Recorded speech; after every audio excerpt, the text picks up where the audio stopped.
I'm a big fan of Japan. Last year, I was visiting a karaoke place in Shinjuku where I noticed that the entrance was being blocked by an ambulance. Amidst the crowd lay a Japanese salaryman, seemingly in his early 30s, clutching his heart and not moving. According to passerbys, that man was Japan's latest victim of karoshi, also known as death by overwork. Karoshi as a phenomenon is more common than people would think, due to the prevalence of black companies. Black companies, also referred to as black enterprises, are exploitative employers where unlawful practices are common, in fact normal. It's really important that we discuss this topic today, as well as dive deep into the various toxic corporate culture aspects of black companies. My sources include my research includes both expert sources as well as published news articles, and today I'd like to discuss with you 3 aspects of the toxic corporate culture in black companies, including 1. Karoshi, death by overwork, 2. Power harassment, and 3. The exploitation of youth. So let's address the elephant in the room, karoshi. Karoshi, the death by overwork, is by far the most prominent aspect of toxic corporate culture in Japan, and with good reason. According to Barros Asghari's paper, Karoshi and Karojisatsu in Japan causes, statistics, and prevention mechanisms, published in 2017 on research journal database ResearchGate, death by overwork in Japan are typically attributed to one of 2 symptoms: heart failure and hemorrhages, and these are mostly prevalent in white-collar office workers, also known as salarymen, in black companies due to their high stress levels as well as their long work hours. One of the most prominent karoshi cases in the media involved 31-year-old Miwa Sado, who died of congestive heart failure in 2013. According to an article on Sado's death on October 5, 2017 by The Guardian, her overtime amounted to a whopping 5 hours of a day, and that included weekends. National guidelines pale in comparison to the amount of overtime she worked. Black companies are also willing to play fast and loose with rules. In an interview with Japan Today posted on March 5, 2017, labor consultant Shigeyuki Joe explained that the new buzzword service overtime actually prevented Japan's labor laws from having much effect, and if anything, they have actually made matters worse.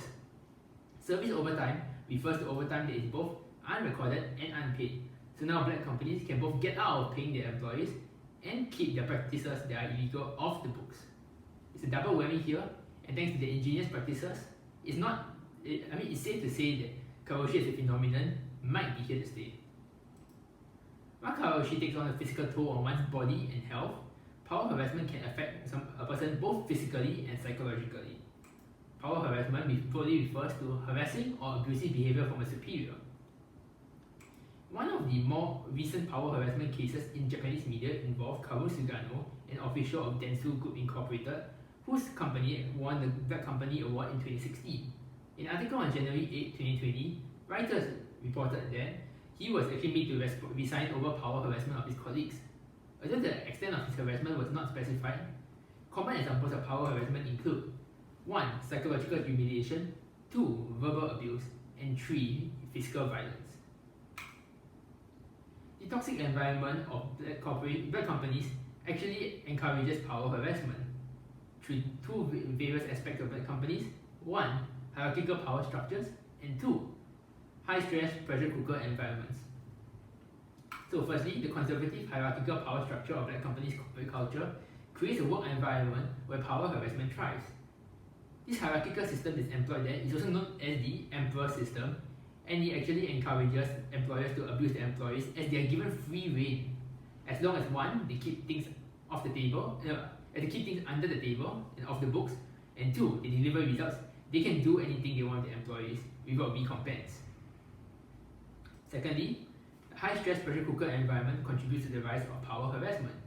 Employers in black companies often kireru, or snap, lash out, or blow one's top, and it's common for an employer to do so on an employee so as to let off steam.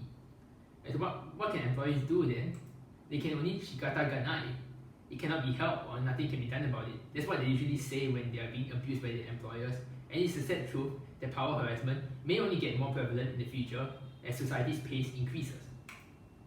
Besides karoshi and power harassment, the exploitation of youth is another toxic aspect of the corporate culture within black companies. In his 2017 book, ironically titled The Happy Youth of a Desperate Country, Narutoshi Furuichi writes that black companies' corporate culture often involves the exploitation of desperate youth, treating them as expendable tools. According to the website of legal counsel firm Squire Patent Box, posted on August 14, 2013, black enterprises typically employ young employees that have limited knowledge of their rights. And there's two dire consequences that result from it. One, these employees of black companies have no job security.